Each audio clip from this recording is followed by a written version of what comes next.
गीतकार आणि चित्रपट निर्माते अशी ओळख असलेल्या गुलजार यांना ज्ञानपीठ पुरस्कार जाहीर करण्यात आलाय। त्याचप्रमाणे संस्कृतचे अभ्यासक असलेल्या जगद्गुरू रामभद्राचार्य यांना सुद्धा ज्ञानपीठ जाहीर करण्यात आलाय।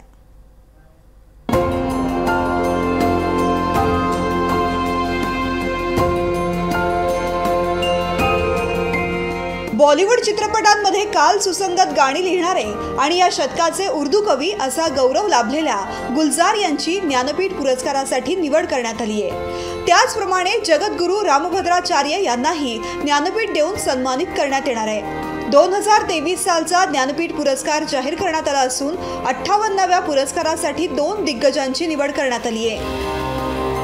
व्यावसायिक हिंदी चित्रपटासाठी जी गरज असते त्याचं सुद्धा एक भान राखलं, पण हे सगळं करताना त्यांच्यातील जो साहित्यिक रसिक मनाला कायम भिडत राहिला, जोडला गेला, आवडला, त्या सगळ्याचा हा पुरस्कार म्हणजे गौरव आहे असं मला वाटतं।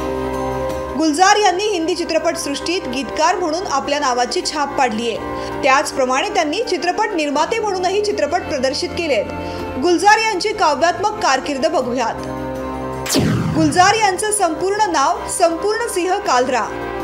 18 ऑगस्ट 1936 साली पंजाब मधील दीना इथे जन्म। फाळणीनंतर भारतात स्थलांतर। 2002 साली उर्दू साहित्य अकादमीचा पुरस्कार। 2004 मध्ये पद्मभूषण पुरस्कार। 2013 साली दादासाहेब फाळके पुरस्कार।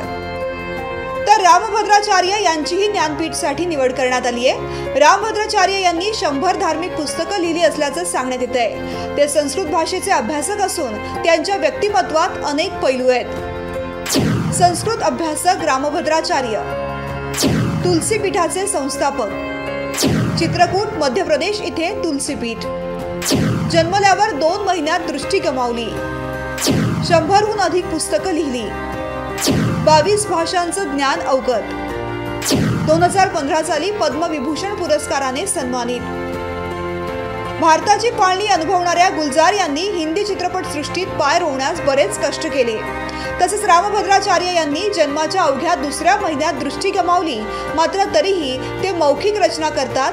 त्यांना ब्रेल लिपी अवगत आहे। दोन्ही दिग्गजांची ज्ञानपीठसाठी निवड झाल्यामुळे देशभरातले त्यांचे चाहते आनंद व्यक्त करतात। ब्युरो रिपोर्ट, लोकशाही मराठी। लोकशाही मराठी ऐका, पहा, जागरूक रहा।